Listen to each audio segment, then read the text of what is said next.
Hi everyone! Ahojte! Today in Linguarte, we're going to learn the verb to know in the Slovak language.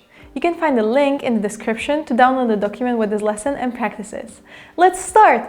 Začíname! Slovak language uses the verbs vedieť and poznať for the verb to know in English. The difference between these two verbs depends on the uses and contexts. The first of these verbs is vedieť. The present tense of this verb has the following forms. Ja viem, I know. Ty vieš, you know. On alebo ona vie, he or she knows. My vieme, we know. Vy viete, you in plural know. Oni alebo oni vedia, they know. We use this verb specifically to describe information or knowledge that someone has. For example, I know where you live. Ja viem, kde ty bývaš. They know why you learn Slovak. Oni vedia, prečo sa učíš slovenčinu. Skills or how to do something?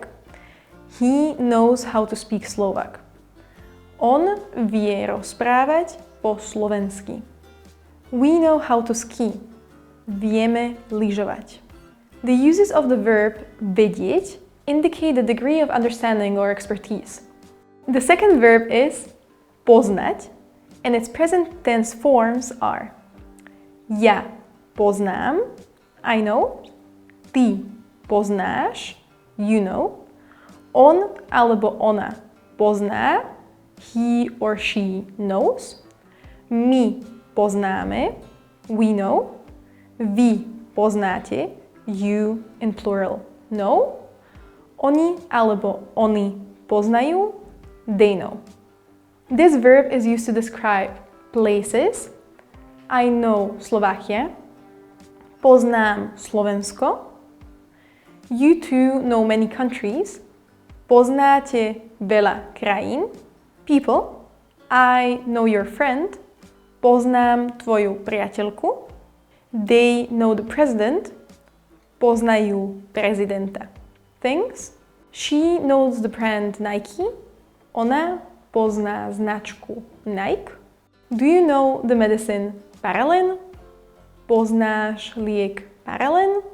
The uses of the verb poznať imply a level of familiarity or personal connection with places, people, or things.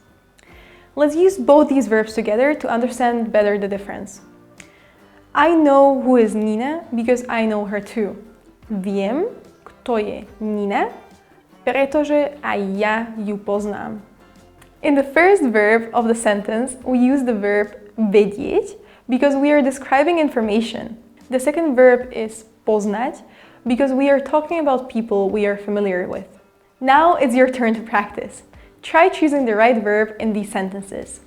I don't know who Maria is.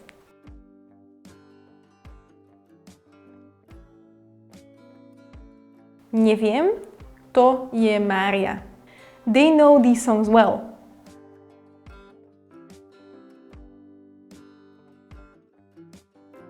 Oni dobre poznajú tieto piesne.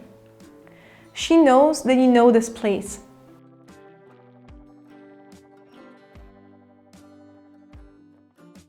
Vie, že poznáš toto miesto. Very well done! We hope you enjoyed the lesson. Let us know in the comments if you have any questions about these verbs. Continue practicing Slovak with other of our videos and don't forget to subscribe. Bye! Ciao!